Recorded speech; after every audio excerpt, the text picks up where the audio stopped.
Meron kang balitan. Bakit ka naman? Samahan mo naman ako sa psychiatrist ko. Magdala daw ako ng pinapapaliwang ko eh. Yun daw yun.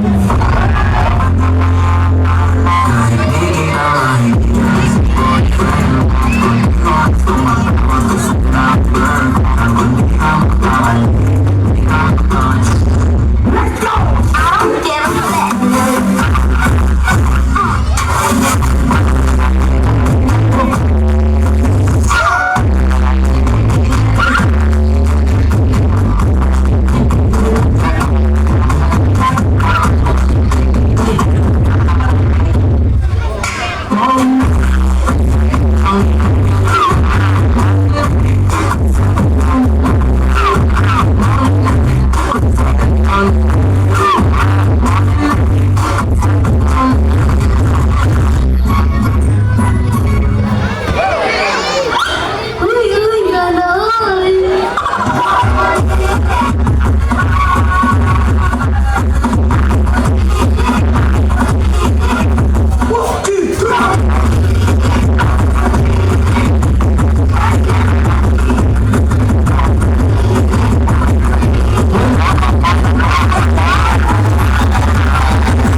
tayong problema.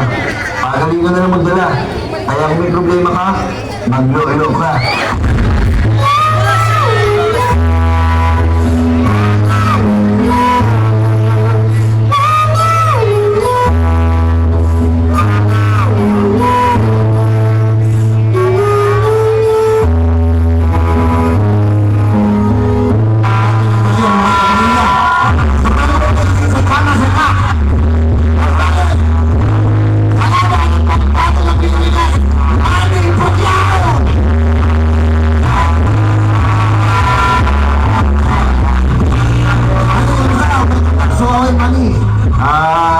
Welcome back. Thank you very much sa pag-invite ulit sa akin. Maraming salamat sa inyo lahat. Mami, alakan ng laban mo. Nagtitrain ka na ngayon. Nagtitraining ka. Saan po naman ng LA? Ito ka nagtitraining, di ba? Bali, bumalik lang ako para dito sa Huawei. Siyempre, hindi lang nagtitrain. Tignan mo. Pero ano sa tingin mo? Mga nalo ba tayo ngayon? Sa tingin mo? Siyempre, lamado. Wala nang kadala-dala eh.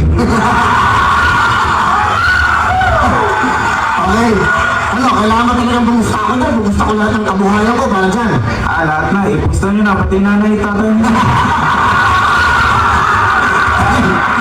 Ikaw ba talaga eh? Bakit mo Manny Pacquiao? Ikaw ba talaga? Sino ka ba? Sino ka ba? Ikaw ba talaga si Manny Pacquiao? Katunayan yan. Hindi naman talaga ako si Pacquiao eh. Sino ka? Ginagawa ko lang ito kasi trabaho ko. So, ano yung sabihin sa amin? Kasi okay ka naman, napapasaya ka naman, di ba? Napapasaya ka naman sa mga tao. Pag napanood ka, mga malulungkot na tao, napapasaya mo. Ang importante, bakit yung ginagawa ito? Bakit? Ang mga tapos yung boyfriend ko.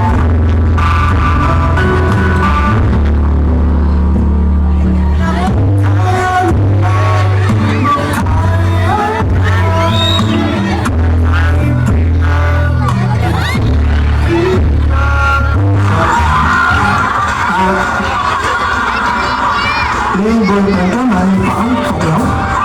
Buksan na yun ka, di ba?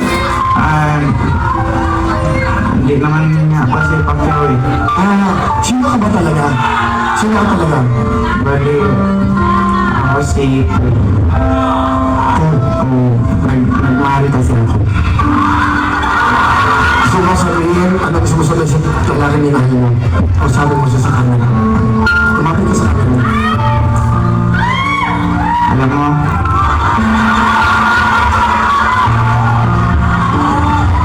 namimiss na kita.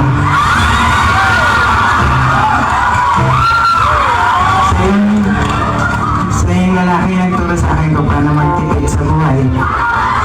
Ito na yung pagkakain kami.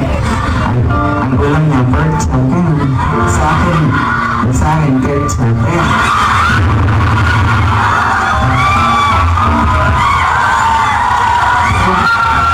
Manny, last part, yung parting words mo na, yung gusto mo sabihin sa kanila. Ito na pinaka gusto mo sabihin sa kanila. Kung nasaan ka man, yan ka na lang.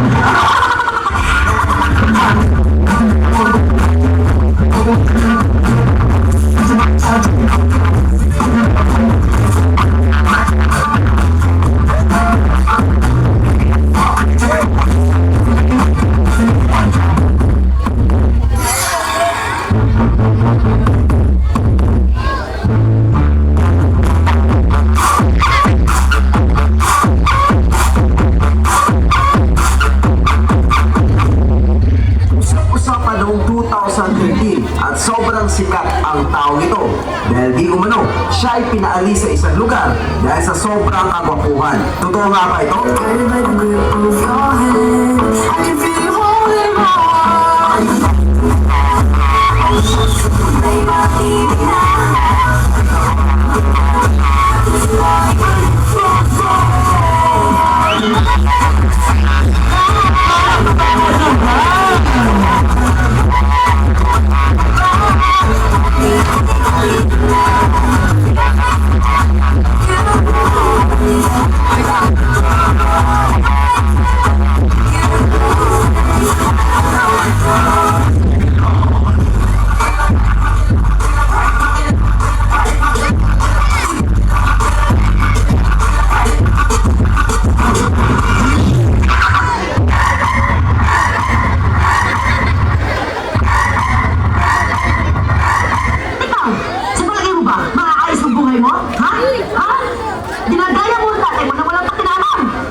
maligaya sa akin yung anak ko.